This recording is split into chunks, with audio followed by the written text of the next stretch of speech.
Hello students. REET level 1 में जिन्होंने second language English चुनी है उनके लिए ये मॉडल पेपर है, बहुत ही इंपॉर्टेंट मॉडल पेपर है। उत्कर्ष क्लासेज ने जो मॉडल पेपर इश्यू की है उनका ये 5वां मॉडल पेपर है। तो चलते हैं इस मॉडल पेपर को सोल्व करने के लिए। ठीक है। Which modal auxiliary which modal auxiliary would you use to give the permission. Permission के लिए कौन सी मॉडल ऑक्सिलरी आप यूज करोगे? मे का यूज किया जाता है। फॉर्मल परमिशन में मे का यूज होता है, इनफॉर्मल परमिशन में कैन का यूज होता है। लेकिन ये ध्यान रखो कि जहाँ परमिशन का आए और कैन और मे दोनों में दिया हो तो आपको मे ही सही करना है, मे यूज किया जाएगा। ठीक है। We were late for the meeting. Meeting के लिए हम लेट हैं। यहाँ linking, correct linking device use करना है, कंजक्शन यूज करना है लिंक करने के लिए। We were late for meeting, meeting के लिए हम लेट थे। The presentation had already started, late थे और इसका रिजल्ट ये हुआ कि प्रेजेंटेशन बहुत ही लेट शुरू हुआ।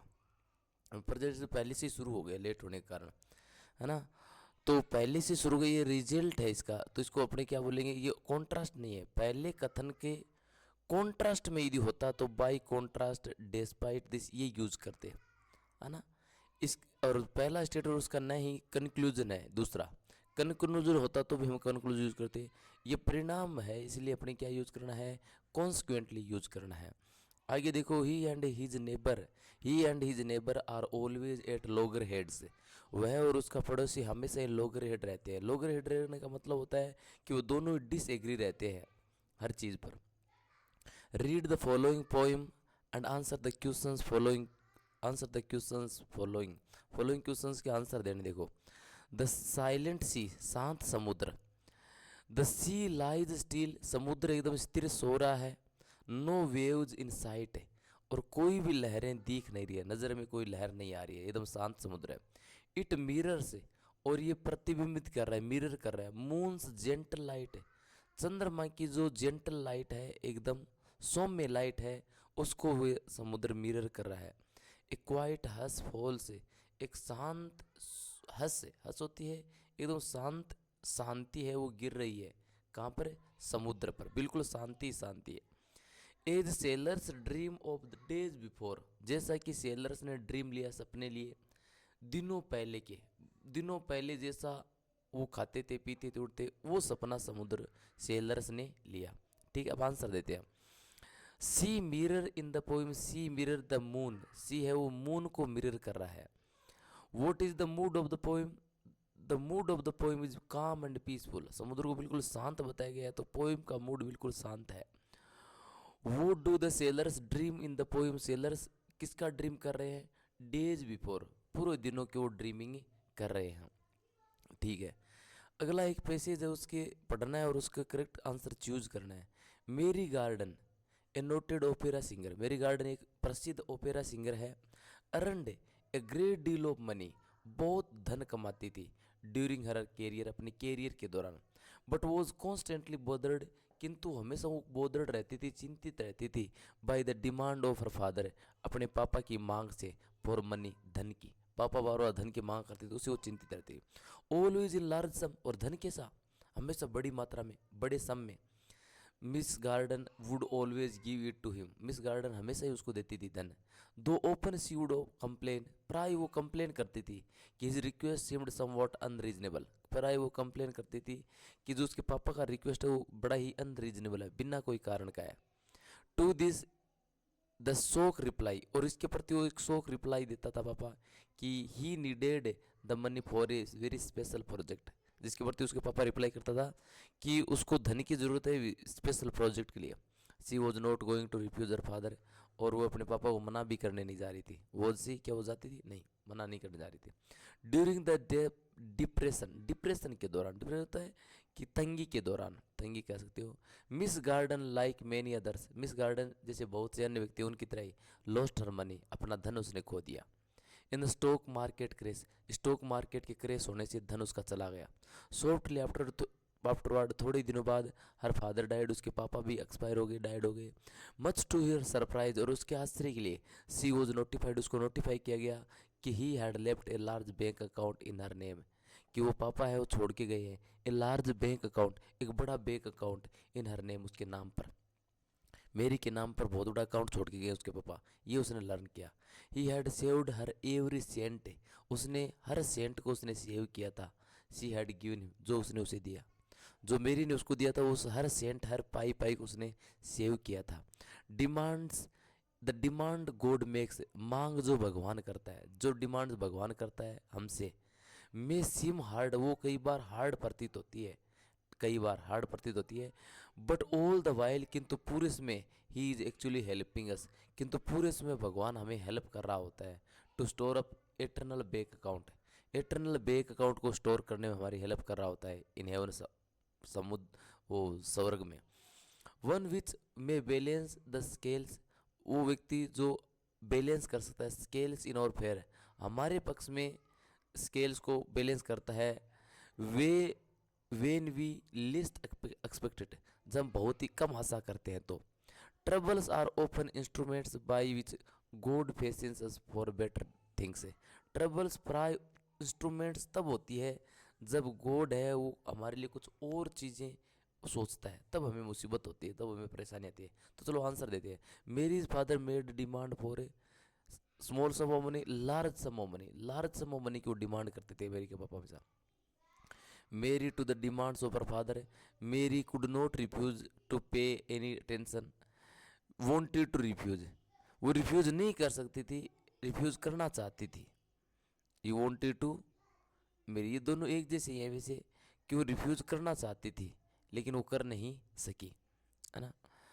आगे देखो, Mary's father had from her, from her saved all the money he took, Mary के पापा ने उससे जितने भी धन लिया उसको सेव किया था, जो उसने लिया उसको पूरा सेव किया था, वेस्ट नहीं किया था।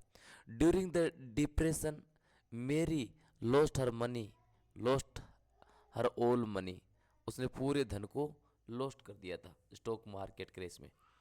गॉड एट टाइम्स, भगवान कई बार, makes hard demands, hard demand करता है, so that we may at least expect it, ताकि हम एक्सपेक्ट कर सकें। कैन द बैलेंस इन और फेयर, कि हमारे फेयर में हम बैलेंस कर सके, इसलिए भगवान कई बार हमसे हार्ड डिमांड करता है।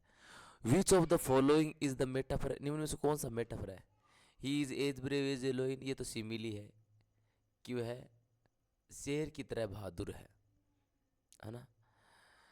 हर स्माइल इज सनशाइन, उसकी जो मुस्कुराहट है वो कैसी है, सनशाइन की तरह है, धूप की तरह है, उसकी मुस्कुराहट धूप है, उसकी मुस्कुराहट धूप है, इसका मतलब ये है कि उसकी मुस्कुराहट है वो दिखने में धूप जैसी नहीं है, बल्कि उसके गुण एक जैसे हैं, चमकीली है दोनों ही।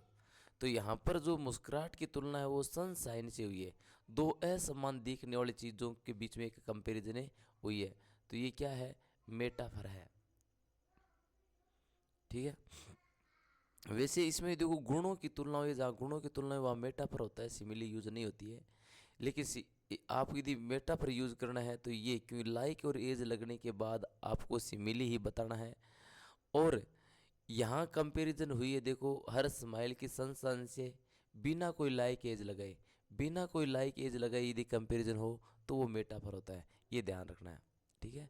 तो बी इसका सही है।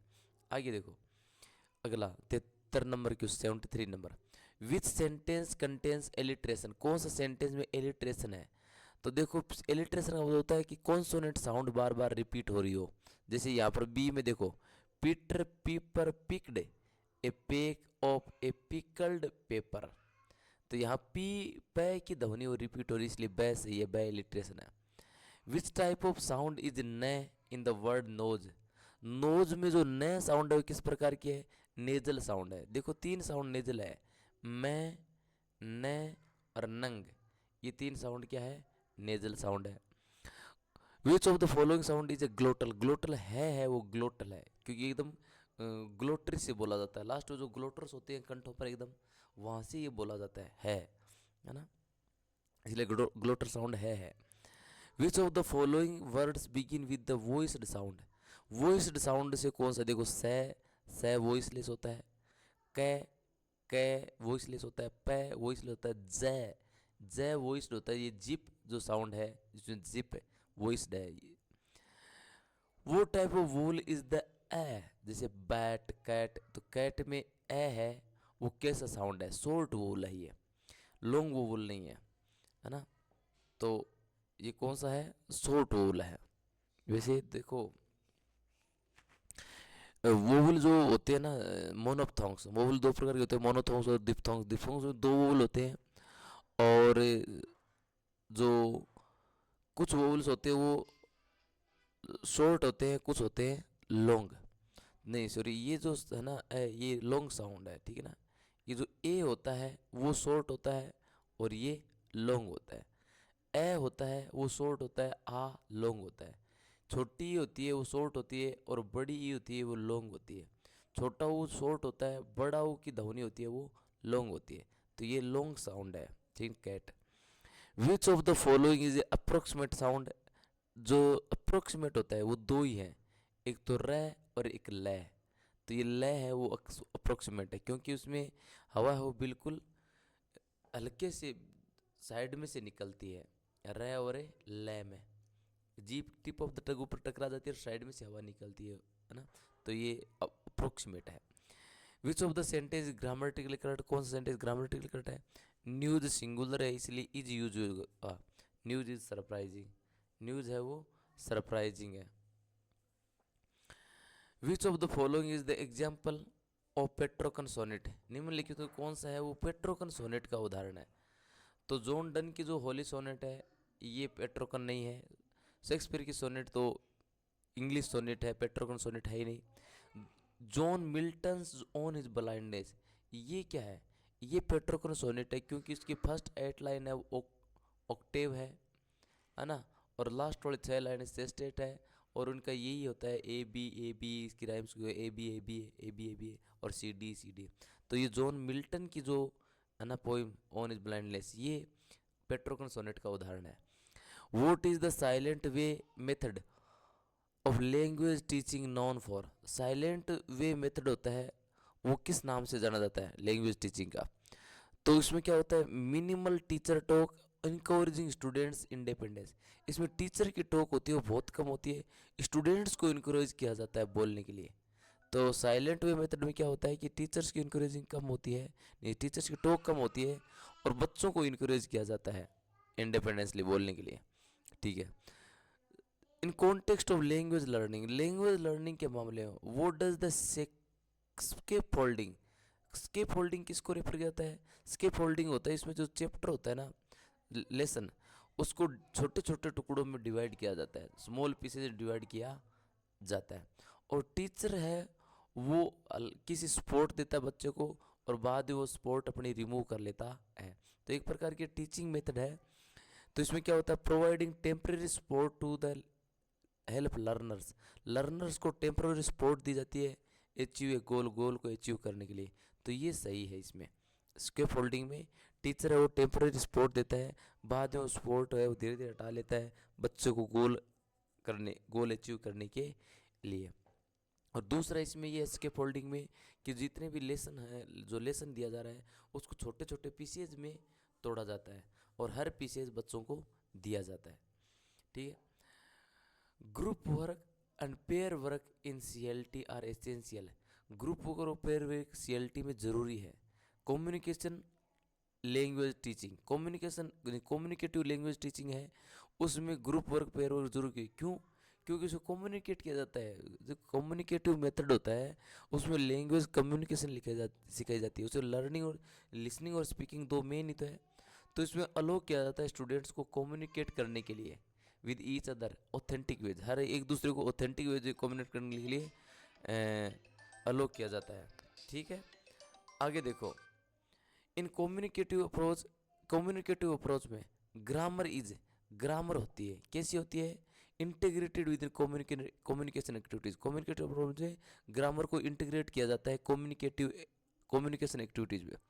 One challenge in teaching vocabulary teach करने में सबसे बड़ा एक चैलेंज है, वो क्या है कि teaching words without grammar rules, कि वर्ड्स को पढ़ाना पड़ रहा है बिना कोई ग्रामटिकल रूल से, बिना कोई रूल से टीचिंग वर्ड को टीच किया जाता है, ये एक चैलेंज है।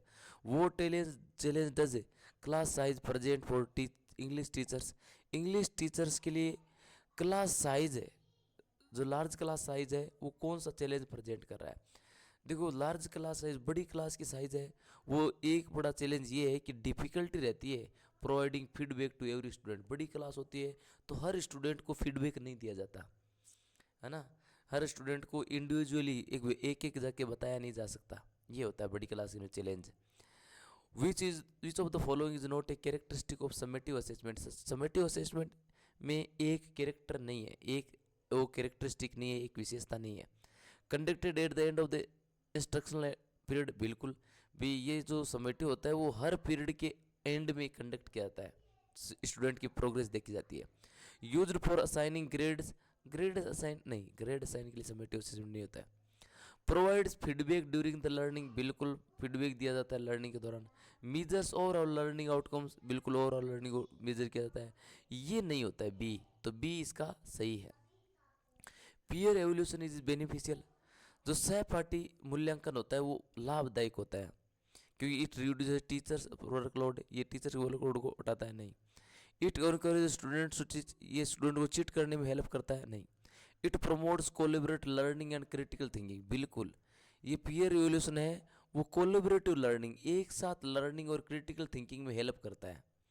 Remedial teaching often require teachers to use, remedial teacher हो टीचिंग वो प्राय रिक्वायर करता है टीचर से क्या यूज करने की, simple clear and structured explanation, एकदम सरल साफ और एक स्ट्रक्चर्ड एक्सप्लेनेशन की रिक्वायरमेंट रखता है ये रेमेडियल टीचिंग। बिल्कुल साफ लैंग्वेज यूज होनी चाहिए रेमेडियल टीचिंग में, नहीं तो बच्चे कंफ्यूज हो जाते हैं, वैसे कमज़ोर बच्चे होते हैं रेमेडियल टीचिंग में।